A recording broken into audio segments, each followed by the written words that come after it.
Hello po mga kaibigan, mga kababayan. Ito po ang ating project na gagawin ngayon.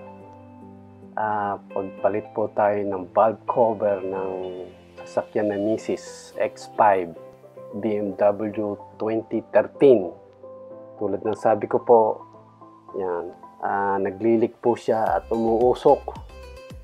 Dahil kapag tumulo po ang oil at napapunta doon sa mainit na exhaust, umuusok po siya. Kaya ito, ating itong ini-examine kung gaano kahirap, kung gaano gagawin. First time ko lang po na gagawa ng ganito, kaya inaaral ko pa po kung paano ang gagawin, kung ano mga kakalasin. At siyempre, umorder po ako ng mga tools at ito nga, meron na. Kaya tinitingnan ko po kung paano atake ang gagawin dahil mahirap po kasi big job. Siguro mga 2 araw po kasi sa libro po ng BMW X5, ito pong job na ito, it will take at least 5 hours, 5 to 7 hours. Kasi hindi naman po tayo mekaniko, kaya sinusubukan ko po at aaralin kung paano gagawin ito. Tinitingnan ko kung anong mga kakalasin, kung kaya ko paga. Kaya ayan, nakikita niyo po, sinisilip-silip ko kung anong mga tatanggalin. Kasi mahirap po. Pinanood ko po sa YouTube kung paano ito gagawin. Yung mga expert po, ng mekaniko, BMW ng mekaniko ay kinukuha po ito, nagagawa po nila ng mga 3 oras. Pero alam nyo na po, hindi tayo mekaniko. Kaya titingnan po natin kung kaya nating matapos ng 2 araw. Siguro 4 days, first day, tapos second day, mga 4 days. 4 hours first day, siguro second days ay mga 3 to 4 hours din. Big job po kasi, ang dami pong kakalasin para ma-access lang yung valve cover. Kaya tingnan po natin. So, mamaya po i-close up ko yung video. Ngayon po ay naka-tripod tayo. Pero mamaya ilagay ko po sa aking noo ang camera.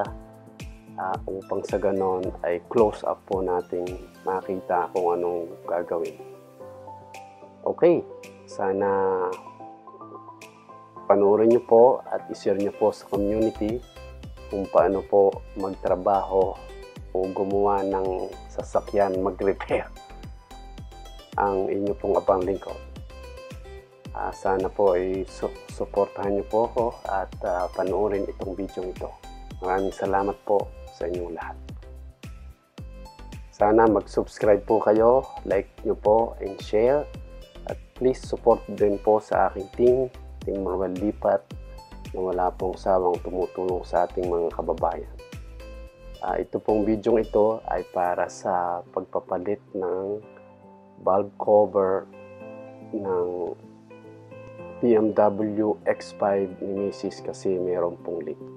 So ito po, sana ma-enjoy po kayo.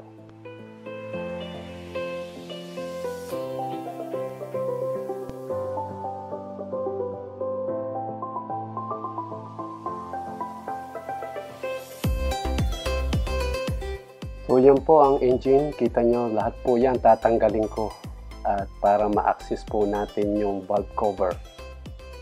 Ang dami pong tatanggalin, lahat po yan tatanggalin. So yan, papakita ko po sa inyo. Alisin po na muna natin yung taklob. Ito po, alisin po natin, tanggalin. Yung pong taklob ay nakahook lang dun sa mga 3 sulok na yon. Kaya madali lang po maalis. Yan, kita nyo po yun, nakasuot lang doon po sa ulong yon para matanggal. At saka doon sa 2 yun. Kaya madali pong maalis.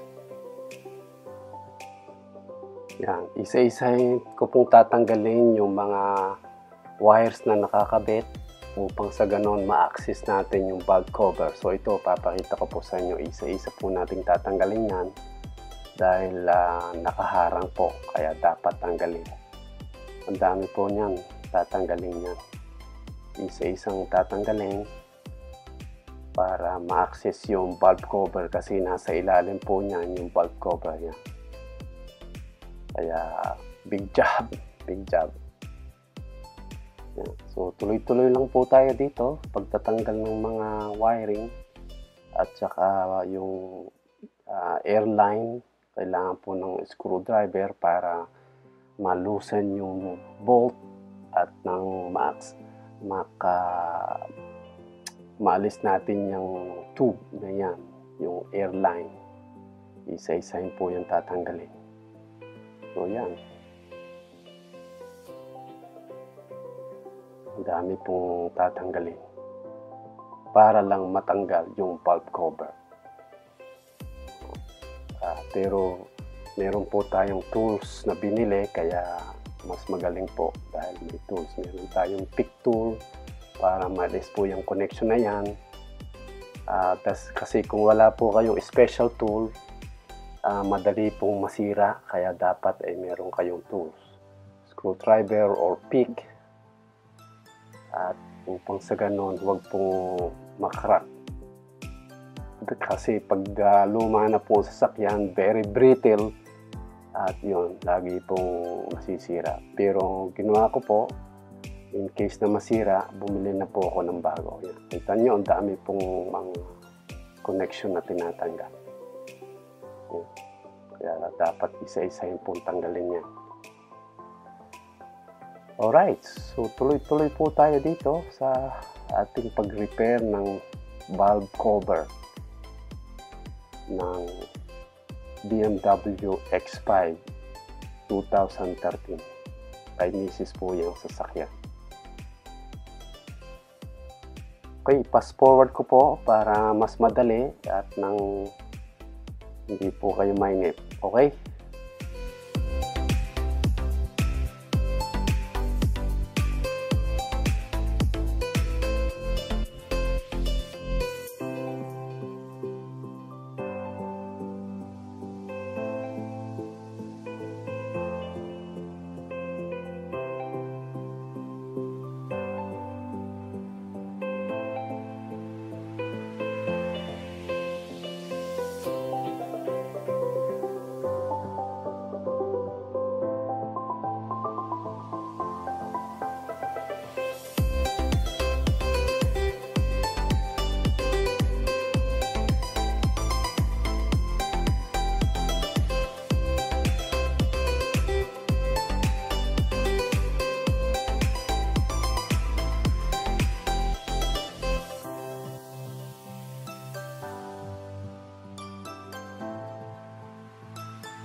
Kaya ngayon, alisin naman po natin yung mga wiring na balandra. So, kailangan alisin po natin para ma-access yung valve cover gasket. Kaya isa-isa ko pong tatanggalin yan. Yan, tinanggal ko na po at nakita nyo. At kailangan i-secure natin para hindi na nasa daan. It's on the way. Kaya kailangan ilayo. Yan. Tapos susunod po nating tatanggalin yung mga wire na yan. Dahil pag kinalas natin yung valve cover, hindi po ma-access yung bolt. Kaya dapat tanggalin din po. Kaya alisin lahat on the way. Hanggang valve cover lang ang matitira. Kita niyo po yung valve cover. Yan, alisin ko po yung mga fuel line na yan at saka yung ignition wire. Isa-isa kong alisin. So makikita niyo po na tatanggalin ko po yung isa-isa. So, tuloy po, fast forward ko ito para makita nyo madalian. Kasi kung mabagal po tayo, yan, kita nyo, tinanggal ko na po yung wiring. Ngayon, ito pong mga ignition wire na ito. Tapos yung socket ng spark plug tatanggalin po din natin. Hanggang sa ang matira ay valve cover lang. Yan, buti na lang nakabili ako ng special tool at ng madali pong makapagkalas kasi kung wala, mahirap. So yan, tinatanggal ko na po yung ignition coil para po sa ating spark plug. Alisin po natin yung isa-isa. Yan. Yan, so matapos nating maalis yung mga wire at saka yung ignition coil, ang sunod po nating aalisin ay yung fuel line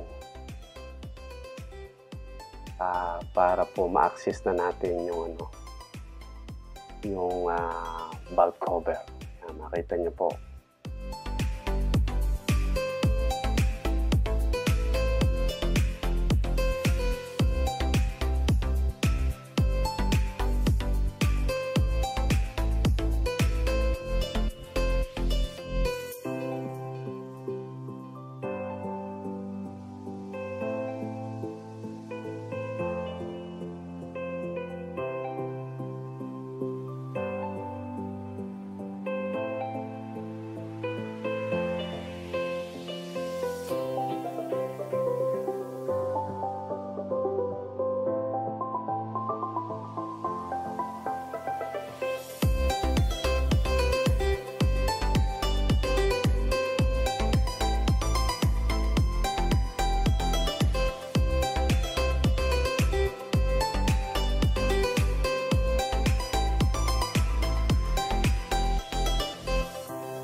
So yan, matapos po nating maalis ang fuel line, tingnan nyo po, sunod na po natin tatanggalin yung valve cover.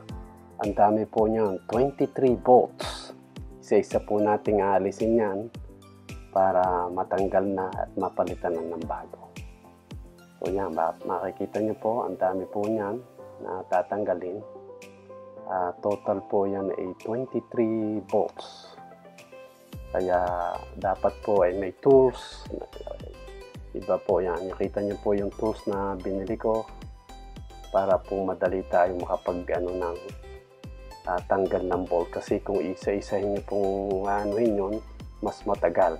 Kaya buti na lang kabili po.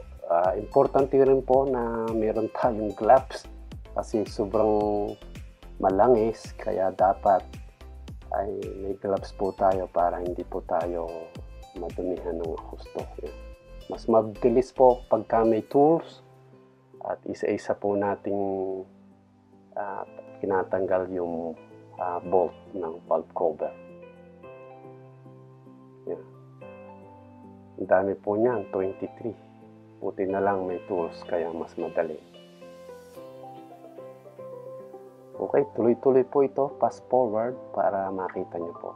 Tapos doon po sa likod ay kailangan po natin ng angle, yung pong angle na tools. Para po madali siyang matanggal. Yung kita nyo po, angle.